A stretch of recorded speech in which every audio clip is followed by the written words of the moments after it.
अस्सलाम वालेकुम। पस पर्दा हक़ाइक़ सनसनीखेज़ इंकशाफ़ात प्रोग्राम बेनकाब, मैं हूँ आपके साथ सैफ़ान खान। पाकिस्तान और IMF के मुज़ाकरात के हवाले से मुस्बत खबर है। वज़ीर ख़ज़ाना इसहाक़ डार साहब कुछ देर कबल जब उनकी मीडिया सामने जो उन्होंने टॉक की है वो सामने आई है, उसके मुताबिक मुआहदे के हवाले से जल्द अच्छी खबर आने की तवक्कात है। माइक्रो इकनॉमिक और फिस्कल फ्रेमवर्क क्या होगा, स्टाफ लेवल एग्रीमेंट के से पहले MEFP जो आना है उसमें क्या चीज़ें सामने आएंगी, कुछ इस पर बात होगी। लेकिन फिर इसके बाद हम इमरान खान साहब की हुकूमत और क्यों उनकी हुकूमत मुल्क की सालमियत के लिए खतरा थी, इस मौजू पर भी आएंगे। पहले आपको बताते हैं कि वज़ीर ख़ज़ाना इसहाक़ डार साहब ने IMF प्रोग्राम और इन मुज़ाकरात और इसमें पहलू के हवाले से क्या कहा है। Let's hear this. IMF के साथ कहां तक इंशाल्लाह जी आपको बड़ी जल्दी देंगे जी खबर इंशाल्लाह। अभी तक शेयर नहीं हुआ, क्या वजह है सर? अभी तक बड़ी बड़ी जल्दी आपको खबर अच्छी देंगे जी इंशाल्लाह। की खबरें हैं कि IMF जो वो सारी हमेशा हम इख्तलाफा की खबरें बात करते हैं जी, हम आदत बन गई हमारी। मैं उधर ही जा रहे जी। सर आखिर रुकावट क्या है IMF के साथ? इंशाल्लाह जी प्रोग्रेसिव सेटिस्फैक्टरी। अभी तक कुछ अब भाई गिरना जा रहा है यार, अल्हम्दुलिल्लाह हर चीज़ सही चल रही है, थिंग्स आर ऑन ट्रैक। कब तक उम्मीद है कि आज मामला तय हो जाएंगे? इंशाल्लाह उम्मीद है जी, इंशाल्लाह उम्मीद है। और आज ही तवक्को है कि कोई मुस्बत खबर इस हवाले से आएगी। IMF मुआहदे के हवाले से जो एग्रीमेंट है, इस एग्रीमेंट के हवाले से कुछ टैक्स या नॉन टैक्स मेजर्स जो अब तक सामने आए हैं वो रखते हैं। कहा जा रहा है कि बरामदी शोबे के लिए बिजली गैस टैरिफ की सब्सिडी ख़त्म करने पर इत्तफाक हुआ है। हुकूमत सिगरेट, इसी तरह शुगरी ड्रिंक्स हैं, मीठे मशरूबात, जायदाद और बैरून मुल्क फ़ज़ाई सफ़र पर ड्यूटी और टैक्सेस में इजाफे पर तैयार है। बैंकों की आमदनी पर एक लेवी की बात भी की जा रही है। कहा जा रहा है कि IMF और पाकिस्तान किसान पैकेज पर मुत्तफ़िक हो चुके हैं। नज़रसानी शुदा सर्कुलर डेट मैनेजमेंट प्लान के मुताबिक अब जो मालियाती खसारे की तवक्को की जा रही है वो 400 से 450 अरब रुपए के दरमियान की है। मालियाती खसारे का पता लगाने और उसे तय करने के लिए जो तातुल था, क्योंकि IMF ने ये तकरीबन 900 अरब रुपए के माली खसारे पर काम किया था, जो फिगर थी उनकी, जो मजमूई मुल्की पैदावार यानी GDP का 1% था। और ये स्टाफ लेवल पर मुआहदे पर अमल दरामद के लिए अब तक की कहा जा रहा था कि सब में बड़ी रुकावट थी। पाकिस्तानी हुकाम ने बुनियादी खसारे को कम करने की कहा गया कि तैयारी कर ली है और IMF से नज़रसानी शुदा सर्कुलर डेट मैनेजमेंट प्लान के तहत कमी के भाव को शामिल करने के लिए कहा। 687 अरब रुपए की मुमकिन इजाफी सब्सिडी को रकम जो है इसको कम करके 605 अरब रुपए तक कर दिया गया है। इस तरह मालियाती खसारा ज़्यादा से ज़्यादा 400 से 450 अरब तक होगा। जो एक अफवाह उड़ा दी गई थी तहरीक इंसाफ और दीगर सोशल मीडिया अकाउंट्स की तरफ से कि फ़ंड ने इस बहाली के लिए इमरान खान साहब के दस्तखत या उससे ऐसी कोई शर्त रखी है, तो उसको यकसर मुस्तरद कर दिया गया और ये कहा गया जी कि IMF के जायज़ा मिशन के साथ ऐसी कोई बातचीत ही नहीं हुई और ये मुज़ायका खेज़ अफवाह जो है उड़ा दी गई। इसी तरह से आपको इन शराइत के बारे में कुछ मज़ीद ही बताएंगे, लेकिन आपके सामने एक इंपॉर्टेंट कॉलम भी आ सकते हैं। जावेद चौधरी साहब सीनियर सहाफ़ी हैं, उन्होंने जनरल बाजवा साहब का जो साबिक आर्मी चीफ है उनका इंटरव्यू किया। इस इंटरव्यू के अंदर कुछ अहम इंकशाफात सामने आए। इस इंटरव्यू में माशी पहलू क्या थे इंकशाफात के, इस पर आने से कबल आपको जायज़ा आपको एक ओवरऑल बताते हैं कि इसमें क्या सवाल जवाब हुए। जिस तरह इस इंटरव्यू में बातें सामने आई कि जावेद चौधरी साहब ने जनरल बाजवा साहब से पूछा कि, और जो जनरल बाजवा साहब ने कहा कि इमरान खान साहब चाहते थे कि हम आगे बढ़कर उनकी हुकूमत बचाएं, तो इस पर जावेद चौधरी साहब ने कहा कि आप ये कर देते, आप उससे पहले भी तो ये कर रहे थे। तो जनरल बाजवा साहब ने कहा जी कि मैं अगर अपना फ़ायदा देखता तो ये मेरे लिए सबसे ज़्यादा सूटेबल था।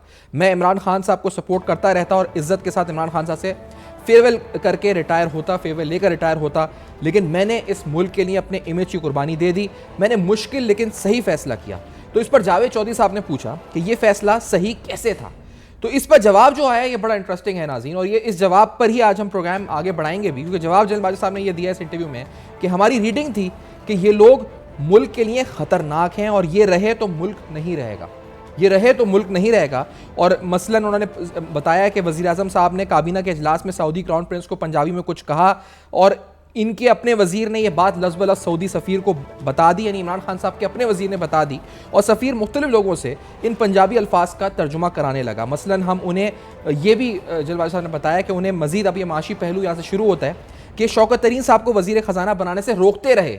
शौकत तरीन को वजीर ख़जाना बनाने से रोकते रहे और मैंने कहा जी कि सर ये अपना बैंक नहीं चला सका, ये इकॉनमी का भट्टा बिठा देगा, लेकिन ये ना माने। शौकत तरीन के खिलाफ नैब में 8 अरब रुपए की मुबैना बदनवानी और करप्शन का एक केस था, रेफरेंस था, और इमरान खान साहब ने उल्टा कहा यह कि आप इस केस को ख़त्म करें।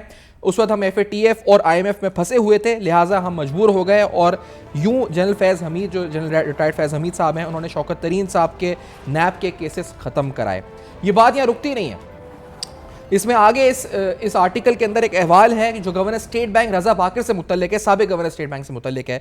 हम इस पर भी तफसीलन आएंगे, लेकिन मैं पहले इस प्रोग्राम में साले ज़फ़र साहब को खुशामदीद कहूँ। डॉक्टर फ़ारूक सलीम साहब प्रोग्राम में साथ मौजूद। साले ज़फ़र साहब, ये गुफ्तगू हमने पहले भी की, लेकिन अब ये तो इंटरव्यू कोटेड अल्फाज हैं। जावेद चौधरी साहब लिख रहे हैं कि अगर इमरान खान साहब वो रहते तो शायद मुल्क ना रहता। ये कितना बड़ा इंकशाफ है साबिक आर्मी चीफ का, साले ज़फ़र साहब?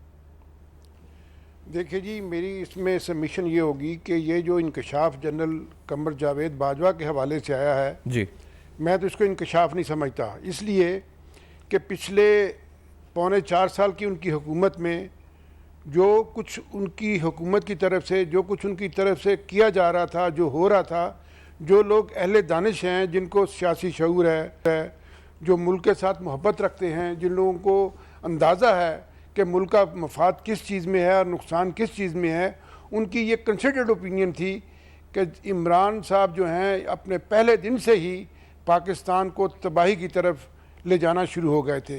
उनका कोई कदम भी ऐसा नहीं था जिससे कोई मुल्क का फ़ायदा होता हो।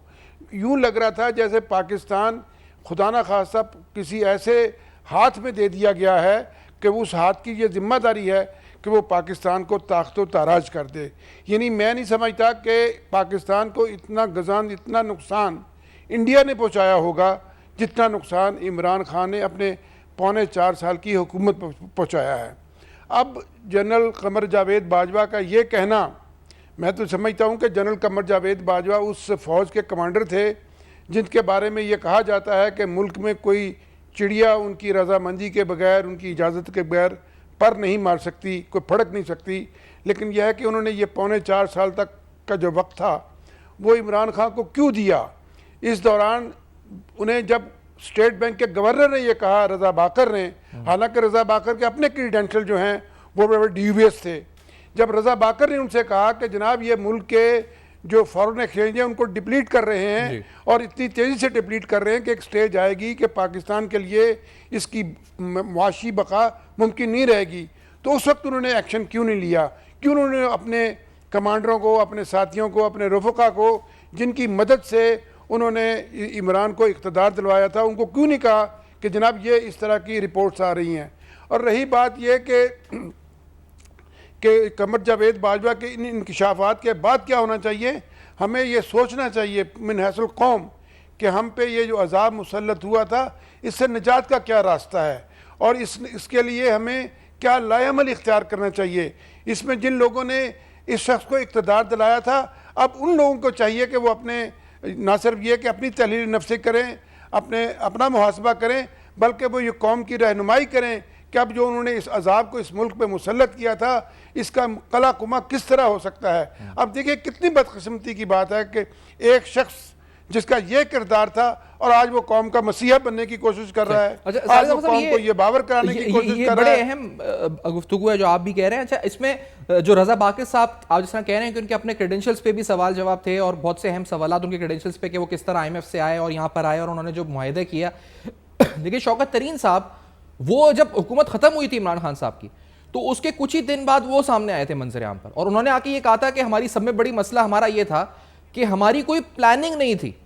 अगर हम सुनवा भी सकें, वो कहते थे हमारी कोई प्लानिंग नहीं थी, यानी वो पाकिस्तान को दिवाली लेकर पहुंचे और उसके बाद जब हुकूमत छोड़ी तो ये बोला कि हमारी कोई प्लानिंग नहीं थी। उन्होंने क्या कहा था जरा आपको नाज़रीन सुनाते हैं शौकत तरीन साहब। सबसे बड़ी नाकामी जो हमारी है वो ये है कि हमने बेसिकली जो है जो हमारी जो प्लानिंग थी, जब आए थे हमारे पास कोई प्लानिंग नहीं था।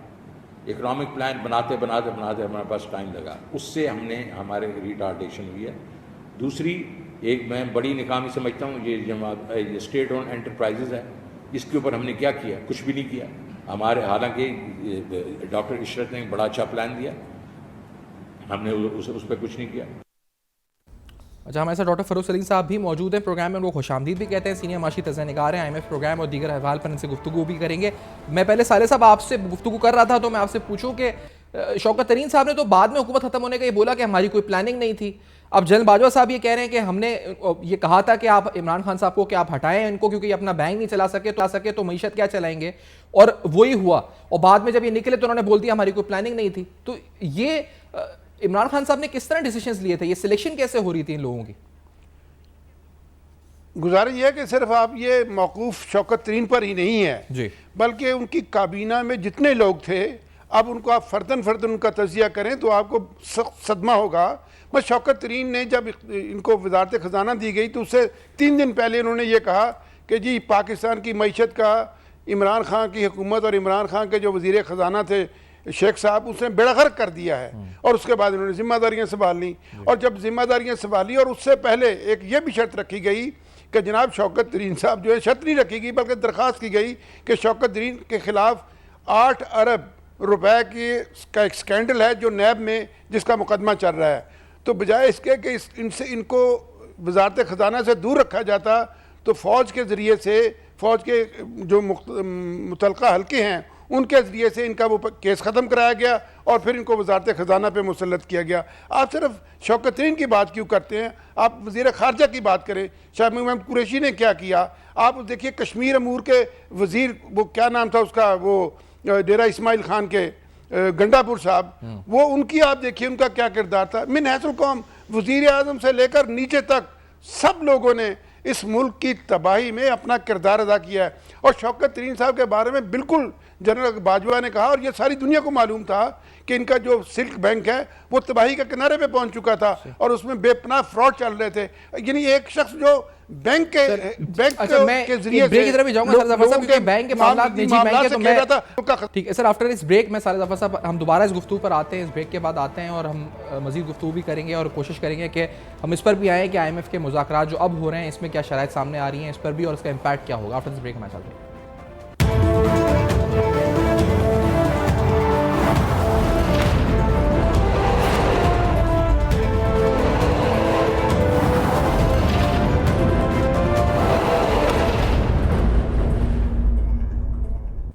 Welcome back. आप देख रहे हैं बेनकाब, और आज बेनकाब में आपके सामने कुछ अहम हक़ाइक़ तफ़सीलन आपके सामने रख रहे हैं। और आज जनरल बाजवा साहब के हवाले से, जनरल बाजवा साहब के हवाले से जो गुफ्तगू जावेद चौधरी साहब के कॉलम में सामने आई उस पर तफ़सीलन बात हो रही है। इसके माशी पहलू और इमरान खान साहब की माशी पॉलिसियाँ मुल्क के लिए कितनी हद तक नुकसानदेह थीं, इस पर प्रोग्राम में गुफ्तगू हो रही है। आपके सामने कॉलम का वो हिस्सा रखते हैं जिसमें रज़ा बाकर साहब यानी साबिक़ गवर्नर स्टेट बैंक का तस्करा है कि एक दिन वो घबराए, उन्होंने जो कहा, जो एग्जैक्ट अल्फाज हैं इस कॉलम के, वो आपके सामने रखते हैं कि एक शाम मुझे गवर्नर स्टेट बैंक यानी जनरल बाजवा साहब ये कह रहे हैं कि गवर्नर स्टेट बैंक रज़ा बाकर साहब का फ़ोन आया।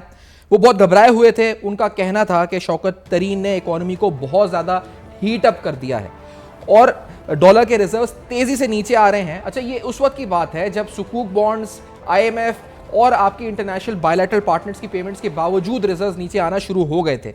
और ये आगे इसमें मजीद लिखा है कि हमें आपकी इंटरवेंशन चाहिए, और यूं हम वज़ीर आज़म के पास जाने पर मजबूर हो गए।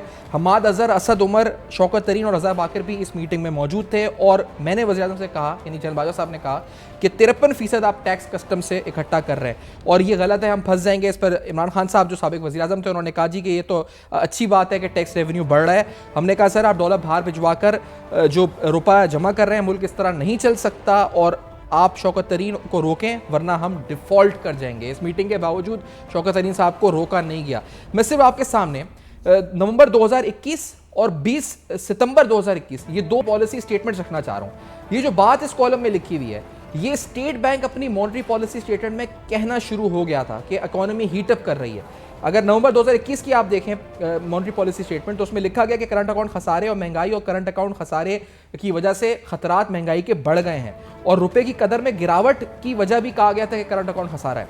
फिर 20 सितंबर को भी एक मॉनेटरी पॉलिसी स्टेटमेंट आई और उसमें भी कहा गया कि दरामदाद और जो एक्सपोर्ट्स और इम्पोर्ट्स का डिफरेंस है वो और उसके साथ जो रेमिटेंसेज हैं वो जो है कम हो रही हैं और इस वजह से जो करंट अकाउंट खसारा बढ़ रहा है, प्रेशर आ रहा है एक्सटर्नल अकाउंट पे। डॉक्टर फरूख सलीम साहब, ये आज ये अगर आपकी कॉलम सामने से गुजरा ये गुफ्तगू और फिर ये जो स्टेट बैंक ने अलार्म बेल्स बजाना शुरू कर दी थी उस वक्त थी, लेकिन कुछ किया नहीं गया, मुल्क को डिफॉल्ट की तरफ लेके जाया जा रहा था, क्या हो रहा था इस सूरत हाल में फरूख सलीम साहब? देखिए, इकोनॉमिक्स के अंदर जो कुछ आज आपको जमीन पे नजर आता है जी। वो उसकी पॉलिसीज जो हैं वो आपको 6 महीने या साल पहले होती हैं और उसके नताइज फिर आज सामने आ रहे होते हैं। अगर आप जो ज़र मुबादला के ज़खायर जो हैं उनकी एक ग्राफ सामने रखिए, उनकी एक क्वांटिटी सामने रखिए। इस वक्त देखिए मुल्क को जो सबसे बड़ा प्रॉब्लम है वो है डॉलर्स का फुकदान, यानी कि जिस तेजी से हमारे रिजर्व्स गिरे हैं उनके नतीजे में जो कुछ मैशत के साथ होने वाला है वो सबसे बड़ा रिस्क है। ये रिस्क शुरू हुआ था सितंबर अक्टूबर 2021 में। आप सोचिए कि अगस्त में हम बैठे थे, कोई 20 अरब डॉलर के स्टेट बैंक के पास रिजर्व्स थे और ये गिरना शुरू हो गए सितंबर के महीने में, अक्टूबर के महीने में। तो ये जिसको हम कहते हैं अलार्म बेल्स, ये तो रिंग होना शुरू हो गई थी, ये बजना शुरू हो गई थी लास्ट क्वार्टर ऑफ 2021, यानी कि अक्टूबर नवंबर में ये काम शुरू हो गया था और हुकूमत को उस वक्त इसका नोटिस ले लेना चाहिए। एक एग्जांपल मैं आपके सामने रखता हूं, वो बांग्लादेश की है। देखिए, बांग्लादेश के पास कोई 44 अरब डॉलर के ज़खायर थे और वो जैसे गिर के आए हैं 33 अरब पे, तो बांग्लादेश भागा है IMF के पास। हालांकि 33 अरब डॉलर के उनके सेंट्रल बैंक के रिजर्व पड़े हुए, वो IMF के पास भागा कि हमारे रिजर्व बड़ी तेजी से गिर रहे हैं तो हमें स्टेबिलिटी चाहिए, हमारे साथ मुआहदा करें। और फिर हमने देखा कि जनवरी के आखिरी हफ्ते में एक वो 4.7 अरब डॉलर का उनका मुआहदा तय पा गया IMF के साथ। यहाँ पे ये हो रहा था कि हमने जो वादे किए थे, जो IMF का ओरिजिनल पैकेज था जो 2019 में निगोशिएट किया गया था PTI की हुकूमत के दौरान, उसमें जो शराइत थी, उसमें जो वादे किए गए थे, उसकी सबसे बड़ी खिलाफ वर्जी जो है वो हमें नजर आई सरपंच साहब फरवरी की 28 तारीख थी, जो हमारे फॉर्मर प्राइम मिनिस्टर हैं, आपको याद होगा, उन्होंने टेलीविजन पे आके तकरीर की और वादा ये किया गया था कि पेट्रोल की कीमत के ऊपर इजाफी टैक्स लगाए जाएंगे और वहां से इजाफी टैक्स इकट्ठा किया जाएगा। फरवरी की 28 तारीख को वजीर आजम साहब टीवी पे आए और उन्होंने 10 रुपए की सब्सिडी का ऐलान कर दिया, यानी कि उल्टा कर दिया। तो मामला तो सितंबर अक्टूबर से जो फॉरेन एक्सचेंज रिजर्व्स के हवाले से मामला तो खराब होना शुरू हो गया था। नहीं, अभी हम सारे जफर साहब से भी गुफ्तगू कर रहे थे। फरूख साहब ये बताएं, क्योंकि ऐसे वक्त में ये alarm bell state bank monetary policy के जरिए देने लगा, फिर ये आज सामने बात आ रही है कि गवर्नर स्टेट बैंक ने उस वक्त आर्मी चीफ को फोन किया कि आप इंटरवीन करें। इमरान खान साहब को आर्मी चीफ ने कहा कि इनको हटाएं या फिर आप पॉलिसी चेंज करें अपनी, लेकिन उन्होंने जो है नहीं की, उन्होंने यही कंटिन्यू रखी। तो सितंबर अक्टूबर के अंदर तो उस वक्त तो शायद सियासी खतरात भी नहीं आए थे। चले फरवरी का फैसला तो यह था ना कि सियासी अपनी साख बचाने के लिए ये करना पड़ा कि मुश्किलात बढ़ चुकी थी, कोलिशन पार्टनर्स छोड़ रहे थे। तो ये सितंबर 2021 और अक्टूबर में इंटेंशनली क्या मुल्क को डिफॉल्ट की तरफ लेकर जाएगा, क्या किया गया? ये देखिए, किसी की नीयत जानना तो मेरा ख्याल है कि मेरे बस की बात नहीं है कि उनकी नीयत क्या थी। ये कहना कि उनकी नीयत थी कि मुल्क को डिफॉल्ट के पास ले जाएं, आई थिंक ये बड़ा मुश्किल बात।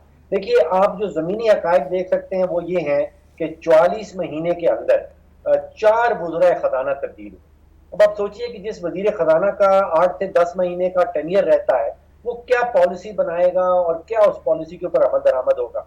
आप सोचिए कि 7 से 8 जो FBR के चेयरमैन हैं वो 44 महीनों में बदले गए।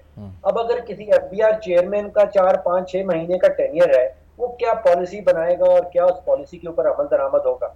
आप सोचिए कि बोर्ड ऑफ इन्वेस्टमेंट के चेयरमैन 4 या 5 तब्दील हुए 39 महीनों के अंदर, तो वो क्या पॉलिसी बनाएगा, क्या पॉलिसी के ऊपर अमल दरामद करेगा।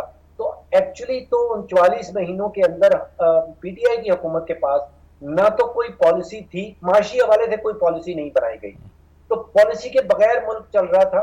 और आपने देखा, अगर आप इंतजामी हवाले से देखें तो जो मुल्क का सबसे बड़ा सूबा है उसमें 7 या 8 तो IG पंजाब चेंज हुए, आपको याद होगा। तो अब अगर 44 महीने में आप 7-8 मरतबा एक IG को बदल देते हैं तो वहां क्या पॉलिसी बनेगी और क्या पॉलिसी के ऊपर अमल दरामद होगा।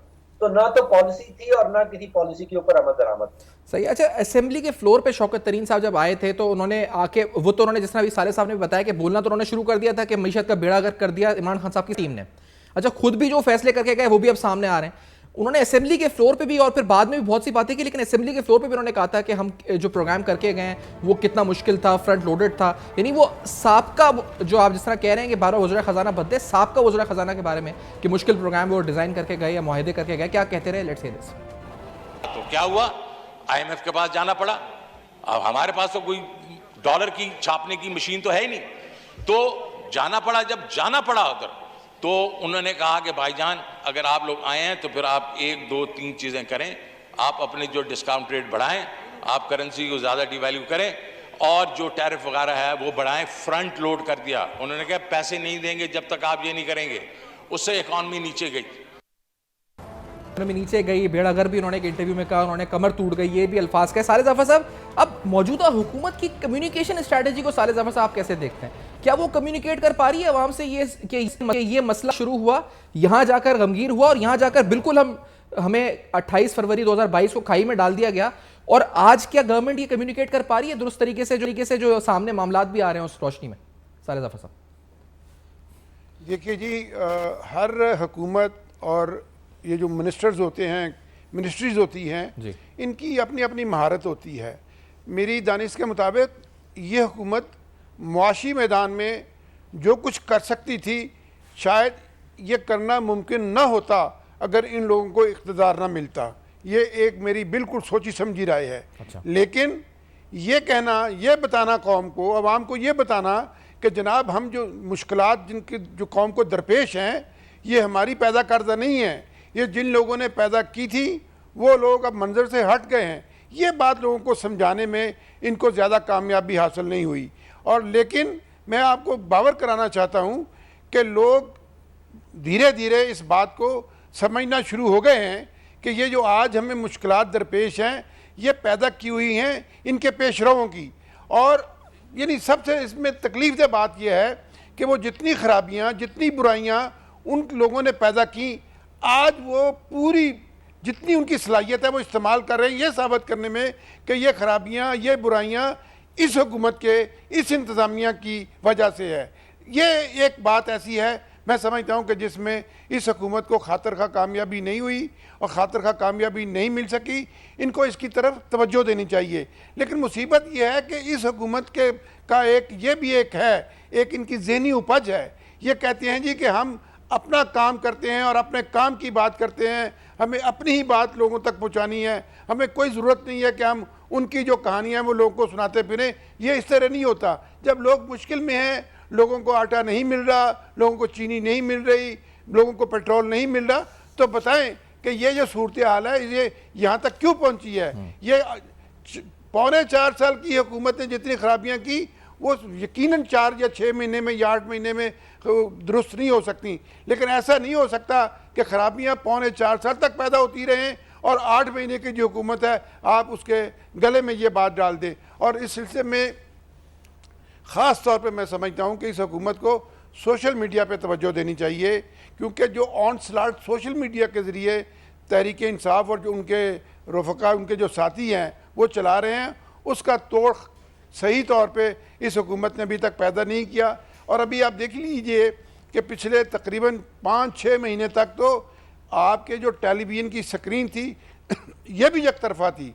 इस पे जब भी आप टेलीविज़न ऑन करो, जब भी आप कोई सोशल मीडिया लो, तो उसके ऊपर PTI का जो लीडर है वो बोले जा रहा है, वो खिताब किए जा रहा है और कोई दूसरा मौका। ये खुदा का शुक्र है, अल्लाह करीम का शुक्र अदा करना चाहिए मुस्लिम लीग वालों को कि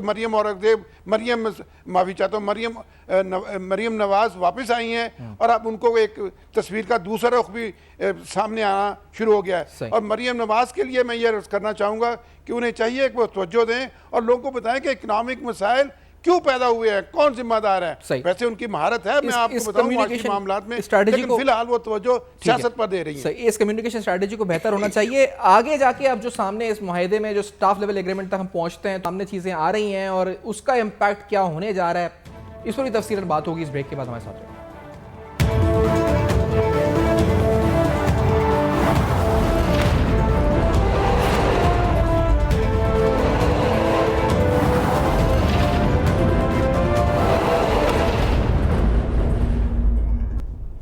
वेलकम बैक। आप देख रहे हैं बेनकाब और आज बेनकाब में तफसीलन इमरान खान साहब की हुकूमत उनकी माशी पॉलिसियों पर गुफ्तगू हो रही है। मौजूदा हुकूमत IMF से मुज़ाकरात कर रही है स्टाफ लेवल एग्रीमेंट के बारे में, या कहा जा रहा था कि आज MEFP ये जो उनका जो memorandum of economic and financial policies है वो उसकी तफसीलात सामने आ सकती हैं। मुस्बत पेशरफ की तवक्कात हैं। जो अब तक मामला शराइत की सूरत में सामने आए हैं उसमें कहा गया कि IMF ने कहा है जी कि 30 जून तक ज़र मुबादला के ज़खायर 16 अरब 20 करोड़ तक लाने होंगे। आज ये गिरकर $3 अरब से नीचे आ चुके हैं, 2.9 के कुछ करीब हो चुके हैं। आज भी इसमें कमी देखने में आई है। जुमरात को जो फिगर्स आती हैं स्टेट बैंक की तरफ से, IMF की तरफ से मुतालबा किया गया कि 30 जून तक जो ये होने चाहिए ज़खायर, दरामदात पर पाबंदियाँ फौरी ख़त्म करना होंगी। बजट खसारा फ्रेमवर्क, बैरूनी फाइनेंसिंग समेत अहम उमूर पर बातचीत हुई है। LCs खोलने के लिए $4 अरब की फराहमी, अखराजात में 6 अरब कमी, बिजली गैस के निर्ख 50% बढ़ाने होंगे, दरामदात पर पाबंदियाँ फौरी ख़त्म करना होंगी, निजकारी प्रोग्राम को फाल बनाना होगा, एहतसाब का अमल मौसर शफाफ बनाने के लिए कानून साजी और गैर मुल्क से जो गैर ममालिक से कर्जा लेने वापस करने की नई पॉलिसी,